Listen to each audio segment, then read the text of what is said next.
नाज़रीन, आपको अपडेट करते चले एक बड़ी खबर से। मानसून बारिशों ने कई इलाकों में मामूली ज़िंदगी मुतासिर कर दिया है। बाज़ मकामात पर सड़कें ज़ेरे आब आ गई, ट्रैफिक शदीद मुतासिर हुई, जबकि महकमा मौसमियात ने मज़ीद तेज़ बारिशों का अलर्ट जारी कर दिया है। आखिर किन इलाकों में सूरत हाल ज़्यादा ख़राब हो सकती है, आइए जानते हैं मुकम्मल रिपोर्ट।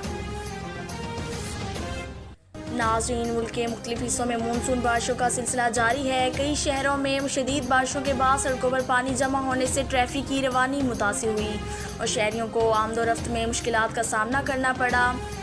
महकमा मौसमियात के मुताबिक आइंदा 24 से 48 घंटों के दौरान पंजाब, खैबर पख्तूनख्वा, इस्लामाबाद, आज़ाद कश्मीर और गिलगित बल्तिस्तान के मुख्तलिफ इलाकों में मज़ीद बारिश का इम्कान है।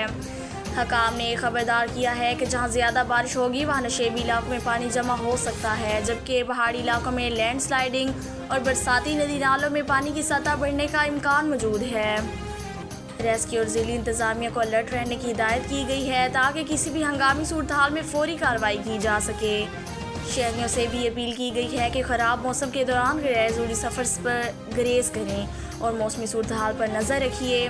अगर बारिशों का यही सिलसिला जारी रहा तो आने वाले दिनों में मज़ीद इलाकों में भी इसके असरात पड़ सकते हैं, इसलिए ताज़ा इत्तलात पर अमल करना ज़रूरी है। आपके शहर में बारिश की सूरत हाल कैसी है, हमें कमेंट में ज़रूर बताएं। मज़ीद मुस्तंद और बरवक्त खबरों के लिए ग्लोबल स्कोप न्यूज़ को सब्सक्राइब करें।